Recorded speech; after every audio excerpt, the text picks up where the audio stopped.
Hello everyone, my name is Karen, welcome back to the channel, and yes, I am down in the actual recording spot again. It's been a while since I've actually been down here. If you guys are wondering why recordings haven't been happening here recently, it's because everything's kind of being taken down right now. I've gotten rid of all the pop figures that were up there. Everything else, all the other boxes are kind of way over there and buried, and I don't feel like getting to them right now. But yeah, I've been moving all of the stuff off of the shelves and stuff so I can kind of start getting to a point of being ready to move in the next few months.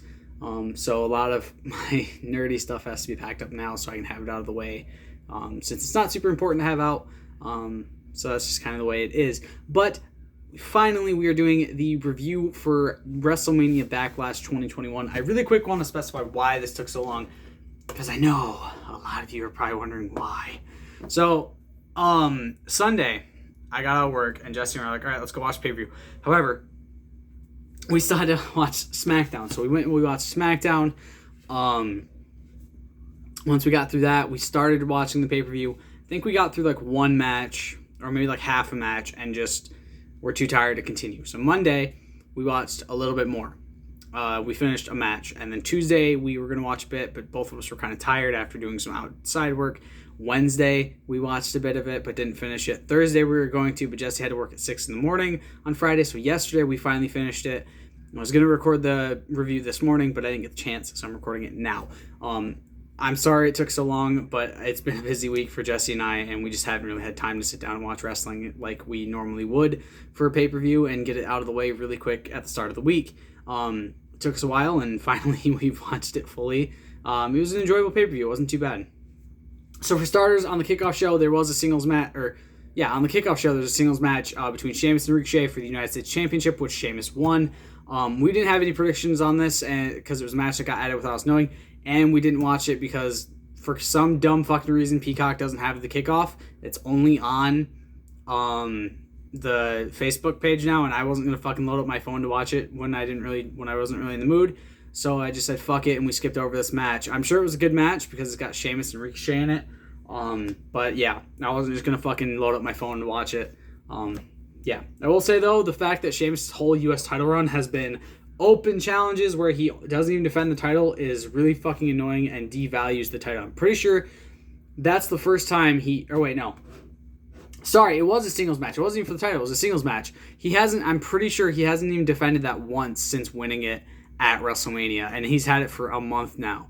Like, for fuck's sake, let him defend the fucking title. This is it's just really dumb. That's all I'm saying. Next, for match number 2 with the Raw Women's Championship Triple Threat match, Rhea Ripley versus Asuka versus Charlotte Flair. Prediction was Ripley for both. Lots of back and forth strikes as well as trash talk between Charlotte and Rhea. Asuka out of the ring but grabs Charlotte's leg to open her up for Rhea to dropkick Charlotte down before Asuka ends up eating a dropkick as well. Charlotte trips up Rhea, taking her down on the apron. Lots of attempts by Charlotte on Asuka. Flair taunting her repeatedly. Rhea comes in and breaks up an armbar on Charlotte. Chops to Ripley. Flair in control over her. Asuka stops her momentum before Charlotte takes her down. Ripley takes control over. Northern Lights suplex with a bridge broken up by Asuka. Knee strike to Rhea. Asuka hits her with another kick. Release German suplexes to Flair. Hip attack to Rhea. Kick to Flair. Kicks to both of them, keeping Charlotte and Rhea down. Sliding knee to Flair for a 2 count. Missile drop kick to Rhea as Charlotte moves away. Sliding knee to Ripley. Charlotte takes her down off the apron. Moonsault down to Asuka and Rhea outside the ring. Flair heads up, but Rhea climbs up and stops her. Superplex is avoided. Asuka gets up and comes over. Asuka and Ripley hit Charlotte with a superplex together. Kneeling strikes between the three before they start slowly standing up. Lots of fast-paced action. Flair reverses a double suplex and hits a chop block to both of them. Hits natural selection on both of them, which I've never liked the way the double natural selection looks. Covers them both awkwardly for a 2 count. She kind of just laid her body over both of them. They were kind of like if this was Rhea and Asuka, Charlotte kind of just went like this and kind of like awkwardly laid over both of them. So kind of like this sort of situation. It looked really fucking awkward, man. I didn't plan on using those for that, but they were there, so why not? What the fuck was that? Where was I? Moonsault to both avoided. Codebreaker to Charlotte. Riptide to Asuka avoided. Big boot by Flair to Ripley. Asuka lock on Charlotte. Rolls through. Figure 4 is avoided, goes for the Asuka lock. Ripley stops it. Big boot is avoided, sends Flair down onto the apron. Fighting a bit, goes to launch Flair off. Big boot to Asuka, bounces back towards Ripley, caught into a riptide. Ripley wins 1-0 on predictions, 9 out of 10. Honestly, it wasn't that bad of a match for being a bit shorter. It was honestly pretty clear that Asuka was going to end up eating the pin, though, which is kind of what pisses me off. Because you're using somebody who's as great as Asuka as cannon fodder at the end of the day. You're using her to further a feud between Charlotte and Rhea because arguably I think Vince doesn't like Asuka. Asuka was not a product of his doing, and I think that pisses him off because she's such a big star, and yet she's just not really being shown to be that important to him at the end of the day, which really fucking sucks because Asuka is fantastic. She really, really is. But at least Rhea won, not Charlotte. I think the big spots were very well done, but I probably would have enjoyed Asuka being champ more and Charlotte not being in the match at all. Ripley taunts Flair after the match. I also do really quick want to speak on a few releases that happened this week. Alexander Wolf was released, which is really disappointing because he's fantastic. Apparently on Tuesday he got kicked out of Imperium, and then literally a day later he was released from the company. Jessamine Duke got released. She was one part of the 4 Horsewomen of the MMA with Ronda Rousey, Marina Shafir, and Shayna Baszler. She just mostly was doing stuff for WWE on, I guess, like social media or something. And the biggest one, Velveteen Dream, was released. After the allegations last year, it seemed like he was just never going to get fired, and I guess he was even spotted backstage at Raw this week. And then as of Thursday, he was released. And his entire Twitter is gone, so I don't know if he's going to be going anywhere or if maybe WWE found something out with the allegations and maybe found out they were true or something, so who knows. Match number 3, we have the Smackdown Tag Team Championship match with the Dirty Dogs, Dolph Ziggler and Robert Roode, versus Dominic and Rey Mysterio. Prediction was the Mysterios for both. Shows a clip from the kickoff show of Roode and Ziggler beating down Dominic. He says he can go, he's got it. Rey goes out to fight them by himself as Dominic cannot. Rey unloading on Ziggler and Roode immediately, tries for a quick pin on Roode, kicks Ziggler away, trying to keep it a one-on-one momentarily. Roode taking in a bit more control. Rey's attire is inspired by the 1916's Batman show starring Adam West, which I fucking love. It's one of my favorite Batman interpretations of all time, especially the costume, the blue and the gray with the yellow symbol and the magnificent. Okay, it's magnifique. I love it. It's one of my favorite Batman iterations. Adam West is such a character, and I loved it. Roode taking a bit more control over Rey. Quick roll up for a 2 count by Rey. Ziggler's in, keeping control over him. Roode back in, destroying him and mocking that he has no partner. Ziggler and Roode keeping up the double teaming work, focusing on the hurt leg of Rey. Ziggler keeping control over him. Big kick outside after Rey is slid out by Roode. Ref counting, gets in at the count of 9. Double DDT to take down Roode and Ziggler. Roode thrown into the post. Rey avoids being slammed by Ziggler. Sends him into the post on the other side. Dominic comes out, obviously, because that's always how these happen. Reaches for the tag. Mysterio sets Dolph up for the 619. Zigzag takes down Rey after Roode momentarily distracts him. Roode and Ziggler still double teaming. Dominic still unable to get in to help his dad. Bulldog to Roode from up top. Dom is finally in, staring down Roode, unloading on him after knocking Ziggler down. Dolph tags in after a massive spinebuster from Roode. Ziggler and Roode keeping Dominic isolated. Sets up for the super kick as Roode talks a bunch of shit. Dom pops out with a super kick of his own. Rey comes in, unloading on them until Roode takes him down with a tilt-a-whirl backbreaker. Roode sent into the turnbuckle. Awkward-ass 619 in the corner like that. Tags Dom in, takes out Dolph. Dom up top with a frog splash. The Mysterios win. 10 out of 10. 2-0 on predictions. Good on you, boys. Dom and Rey deserve it. I feel like they really do. I think it was a great match from all competitors. I'm also really glad to see Dolph not eat the pin this time. If you haven't been watching SmackDown recently, last week on SmackDown, Dolph ate the pin in a match against Rey Mysterio. The week before that, he ate a pin in the match against Dominic Mysterio in a singles match. So it was really nice to actually see Roode get pinned for once. But seriously, it was still a really nice victory for Dom and Rey. I'm glad that they are, in fact, the new SmackDown Tag Team Champions. I feel like Rey and Dominic as Tag Team Champions is a really good idea, not just for the fact that it's the first father-son duo in WWE to actually be Tag Team Champions, but also because I know it's something Rey always wanted to do when Dominic got into wrestling, was be a champion with him, and now he's gotten to do it. Kayla interviews them in the middle of the ring, backstage segment showing Morrison going to talk to the Lumberjacks. who are zombies. If you guys don't know, this pay-per-view is sponsored by Army of the Dead starring Dave Bautista, made by the wonderful Zack Snyder on Netflix tomorrow, and was in theaters last Sunday. And this was a co-promotion with that. And apparently they spent big money on this co-promotion between Army of the Dead and WWE, which might explain why June's pay-per-view is Hell in a Cell. It's so dumb. Not to mention, Miz gets injured in this match. His first injury in his entire fucking career. And then a segment with the Usos and Roman where Jimmy says Jay is carrying Roman's bags for him, which is a nice little callback to the rap battle between the Usos and the New Day, where he says, that's carrying bags for who? That's carrying bags for Roman. Great line. Match number 4, men's lumberjack match. Damian Priest versus The Miz. Prediction was Priest for both. Out come the zombie lumberjacks. They scare off the commentators and John Morrison. Corey says, don't adjust your screens. No, we're not. We're not launching ECW again, which was a great line. Priest attacks the zombies. Miz crawls under the ring. I hate everything about this. Priest lands awkwardly on Miz's knee, which I believe is where he hurt his ACL. Then he gets in the figure 4, so it was kind of confusing. Miz and Priest attacking the zombies instead of each other. Morrison comes out, fights Priest a bit, running knee by Miz. Johnny Drip Drip is taken down by some zombies behind the barricade. Priest wins, 2 out of 10, 3-0 on predictions. Post-match, the zombies eat the Miz. I hate the match so much. It was so terrible. It was such a dumb tie-in. And I honestly can't understand why that was an idea that they actually had and decided to run with. And that shows a promotion for Hell in a Cell coming June 20th, which is such an odd placement for it. Another backstage segment with the Usos. Jimmy says maybe the door should say Roman Reigns and his bitch. He's fucking unloading on him, and I loved it. Match number 5, the SmackDown Women's Championship match. Bianca Belair versus Bayley. Predictions, Belair for both. Lots of back and forth. Belair taking control over Bayley quickly. God, my hair looks like shit. Bayley tries for a few roll-ups, 2 counts only. Belair is in control again. Belair slams Bayley down, goes to his springboard handstand moonsault, I'm assuming, but Bayley rolls out. Springboard handstand moonsault is then hit by Belair a little bit later for a 2 count. Bayley chokes Belair against the ropes, goes for pin after for a 2 count.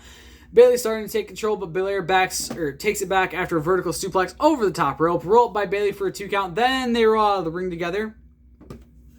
Bayley slams Belair onto the steps, then suplexes her to the ground for a 2 count. Belair takes Bayley down with a shoulder tackle, control shifting a lot. Belair slammed down by Bayley weirdly. Running into the face by Bayley, Belair shoves her out of the ring as she kicks out. Belair is in a lot of pain at this point. Bayley taunts Belair a lot. Belair gets up swinging and starts going wild on her. Bayley gets a chop block, taking her down. Big spine buster to Bayley for a 2 count. Bayley heads up top, flying elbow for a 2 count. Bayley goes to slide through the ropes for a drop kick, but gets caught by Belair.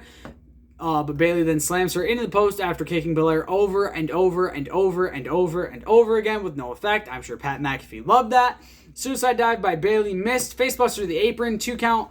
Bayley with a backslide and feet on the ropes. Another rope with the ropes for a 2 count. Back and forth strikes right to the eyes by Bayley. She starts fucking with the braid. Uses the hair to ripcord her into the Bayley to belly, which was a really cool spot for a 2 count.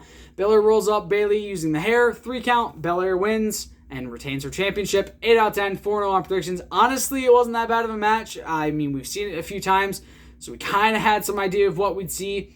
Although the ending was a bit shocking to see. It didn't expect her to win with a roll-up, but I'll take it. It was interesting. I'll give her that.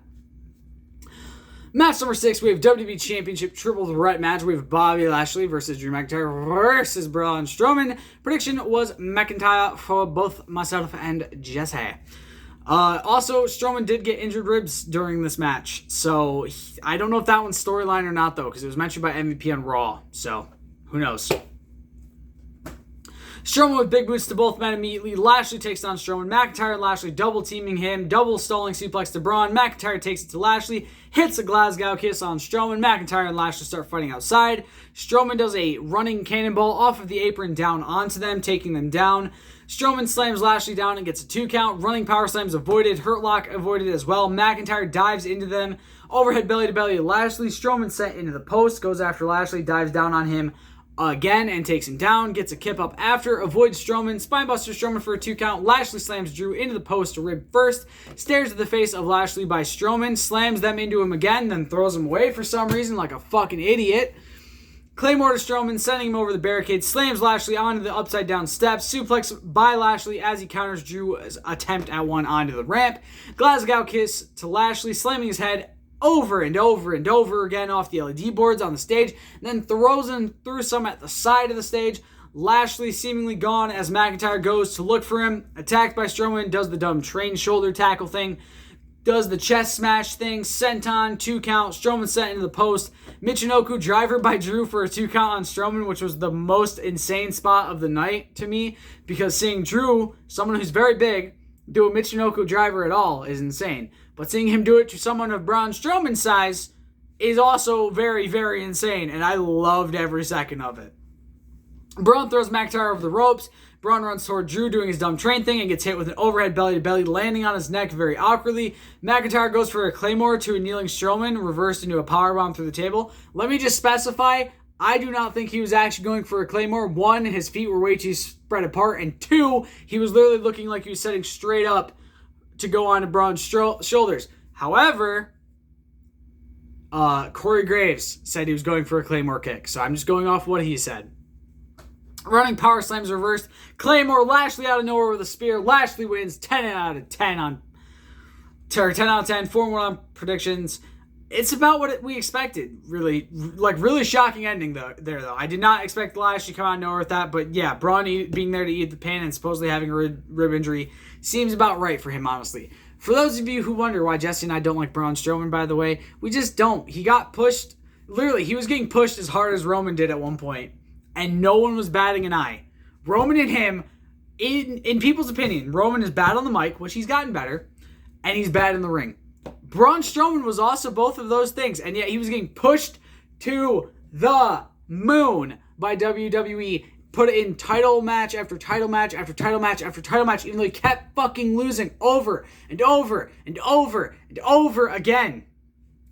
He literally was doing the exact same shit that Roman did, but nobody was batting an eye for some fucking reason. And it was fucking annoying. And now it seems like WWE has also soured on the Strowman Express because, well, 1, he's not very good on the mic still. He's still kind of shit in the ring. And if you watch his matches, you know who the fuck I'm talking about. He like, all of his fucking cool things are super stupid. The running power slam's not really that tough of a move. His little fucking chest smash thing isn't really that cool of a move. His big boot doesn't look all that great. Him doing a senton is just stupid. And, like, he gets injured a lot. Like, he's been injured a lot. So it's like, yeah, it kind of makes sense why they're kind of souring on him. And I'm glad they are, because hopefully it means more shit like this will happen to him, because he fucking deserves it. I would have rather had this match be WWE Champion Drew McIntyre versus a returning Keith Lee. That's what it should have been. It should not have been WWE Champion Bobby Lashley against Braun Strowman and Drew McIntyre in a triple threat match. Just my personal opinion. Match number 7, Roman Reigns versus Cesaro. Predictions or Reigns for both. Reigns decides to go alone without Jey Uso for this match. You're right. Sure he is. Paul Heyman's still there. Jey can still come out. And Corey Graves even tries to say that Pat McAfee even tries to say that he's gone, that he's alone. Motherfucker, Paul Heyman's literally talking to him as you're saying that. Slow start to the match. Honestly, ref forces a break. Lots of rest holds. Roman goes for a quick pin to fuck with Cesaro, according to Cole. Nah, he went for a quick pin because he wanted to be done and over with and go home and eat a steak. He was literally Brock Lesnar. He just wanted to go home and eat a nice medium rare steak. I feel like he likes his steaks medium rare.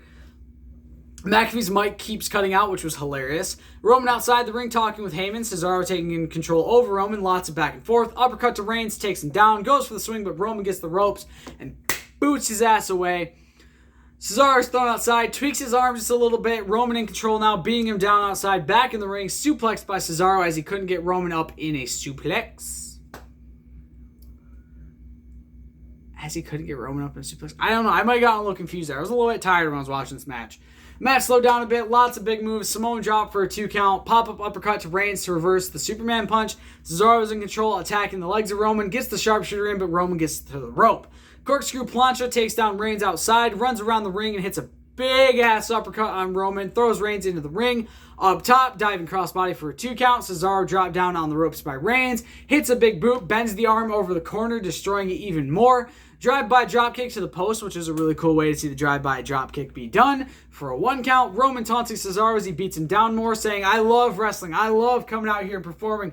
Obviously, reiterating the stuff Daniel Bryan and Cesaro had said over the past few months. Attacking with strong knees, Cesaro being checked on as Roman goes a bit crazier on him. Feel like this is going to lead to a storyline injury for Cesaro, having him return at SummerSlam to hopefully win the title. We'll see. Roman with boots in the corner, Cesaro with an elbow and an uppercut, boot trying to get in control, using the arm, causing him a lot of pain. Superplex to Reigns for a 2 count, goes for the sharpshooter, but Reigns blocks it. Double stomp on Roman, neutralizer set up, but he can't get him up because of the arm. Armbar on Cesaro after a big right hand. Cesaro refusing to give up, rolls through for a 2 count, gets a springboard uppercut, which is somehow reversed into a Superman punch for a 2 count, which is probably the most beautiful Superman punch I've seen in a while. Spear reverse into an uppercut, pop-up uppercut, but the arm gives out. Guillotine's locked in, Cesaro powers up, hits him with a fucking spine buster. Goes for the sharpshooter, beating down Roman to keep him from fighting off. Sharpshooter's locked in, keeping it held in with his left arm. Reigns is crawling, traps his arm, and reverses it to a yes lock of sorts / crossface of sorts.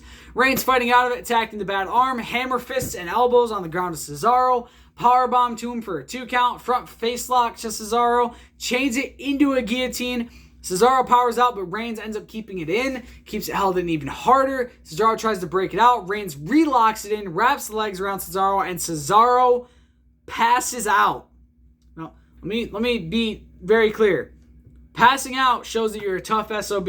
Tapping, I mean, granted, yeah, if you have to tap, you have to tap. But passing out shows that you're one tough son of a bitch. Cesaro passed the fuck out in the guillotine. He wasn't going to fucking tap. 10 out of 10, 5-1 on predictions.